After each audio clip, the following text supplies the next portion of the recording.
तेव्हा खात्यामध्ये पैसे पडू लागले तेव्हा विरोधक म्हणाले लवकर लवकर काढून घ्या, नाही तर सरकार पैसे काढून घेईल.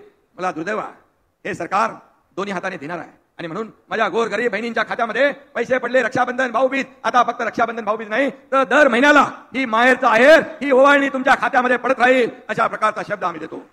आणि म्हणून आतापर्यंत 1,60,00,000 माझ्या बहिणींच्या खात्यात पैसे जमा झाले. जवळपास 2,40,00,000 2.5 कोटी पर्यंत आपले अर्ज आलेले आहेत. आता सप्टेंबरचा शेवटचा महिना देखील, सप्टेंबर शेवटपर्यंत पण याची आपण मुदत वाढवली आहे. त्यामुळे काळजी करू नका. ज्या माझ्या बहिणी या योजनेपासून वंचित राहिल्या असतील त्यांनाही त्याचा फायदा मिळेल आणि त्याही त्या योजनेमध्ये येतील. आणि म्हणून या सगळ्या योजना ज्या आम्ही करतोय खऱ्या अर्थाने या सर्वसामान्य लोकांसाठी, या सगळ्या योजनांमुळे विरोधकांच्या पायाखालची वाळू सरकली आहे, त्यांच्या पोटात दुखू लागले. परंतु किती दुखलं तरी योजना ही बंद होणार नाही, ही योजना कायम चालू राहणार, असा माझ्या बहिणींना आमचा शब्द आहे. तुम्ही सरकारची ताकद वाढवली तर 1,500 ते 2,000 होतील, 2,000 ते 2,500 होतील, आणखी ताकद वाढवली तर 3,000 होतील. तुम्हाला देताना सरकार कधी हात आकडता घेणार नाही. हे देणारं सरकार आहे, हे घेणार नाही. कारण तुमच्या चेहऱ्यावरचा आनंद आणि समाधान आम्ही पाहिलं. खऱ्या अर्थाने आम्हालाही समाधान वाटलं की मुख्यमंत्री माझी लाडकी बहीण योजना आम्ही सुरू केली, ती योग्य आहे आणि माझ्या लाडक्या बहिणींसाठी, तिच्या कुटुंबासाठी एक आधार देणारी ही योजना आहे. आणि म्हणून अनेक लोक याच्या विरोधामध्ये गेले. चुनावी जुमला आहे, खोटं आश्वासन आहे, कोणी कोर्टामध्ये गेलं, अरे तुम्ही तर काय दिलं नाही,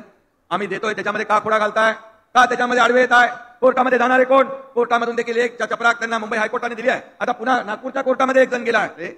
मला अतिशय दुःख वाटतंय की या 1,500 रुपये जे आम्ही देतोय त्याच्यामध्ये आडवे येत आहे. लाडक्या भावांना देखील आपण मुख्यमंत्री युवा प्रशिक्षण योजना चालू केली, त्याची नियुक्तीपत्र दिली. आज आपण मुख्यमंत्री अन्नपूर्णा योजना आपण शुरू केली. 3 सिलेंडर मुफ्त में हमारी लाडली बहना को देने वाले हम लोग, और ये 1,500 रुपया महीने में 18,000 रुपया हमारे बहनों को मिलेगा. और उसके बाद ये युवा कार्य प्रशिक्षण योजना जो की है उसमें भी 10,000 रुपया महीने का ये प्रशिक्षण भत्ता स्टाइपेंड देने वाला ये देश में हमारा पहिला राज्य है. आणि म्हणून याचा फायदा देखील युवकांनी घेतला पाहिजे. मुख्यमंत्री वयोश्री योजना, इसमें भी डीबीटी से 3,000 रुपए जाएंगे. हमारे जो सीनियर सिटीजन है उनको एक आधार मिलेगा. आणि म्हणून आज आम्हाला फक्त तुम्हाला 1,500 देऊन थांबायचं नाही आहे, तर तुम्हाला लखपती बहिणी झालेल्या आम्हाला पाहायचं आहे. हेच आमचं स्वप्न आहे. परवा आदरणीय पंतप्रधान मोदी साहेब आले होते पालघरला. त्यांनी ठरवलंय 3 कोटी लखपती दिदी करण्याचं टार्गेट ठेवलेलं आहे. मी त्यांना धन्यवाद देतो की आज या राज्यातल्या देखील जवळपास 50 लाख ते 1 कोटी महिला या लखपती दिदीच्या योजनेमध्ये पण जातील.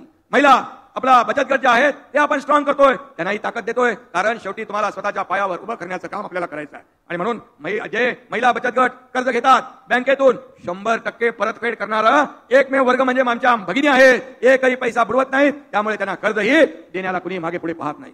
आणि म्हणून या ठिकाणी सावित्री आपली जी स्टार्टअप योजना आहे महिलांसाठी, ती देखील या ठिकाणी आपल्यासाठी महत्वाची आहे. आणि म्हणून महिला सक्षमीकरण, आपले आदरणीय प्रधानमंत्री म्हणतात की महिला सक्षम तर देश सक्षम, महिलांचा विकास देशाचा विकास. आणि म्हणून आपल्याला या देशाला पूर्ण जगभरामध्ये आपल्याला महासत्ता बनवायचा आहे. आर्थिक महासत्तेकडे आपली वाटचाल करायची आहे. आपला देश 11व्या क्रमांकावर होता, आज मोदीजींमुळे तो 5व्या क्रमांकावर आला.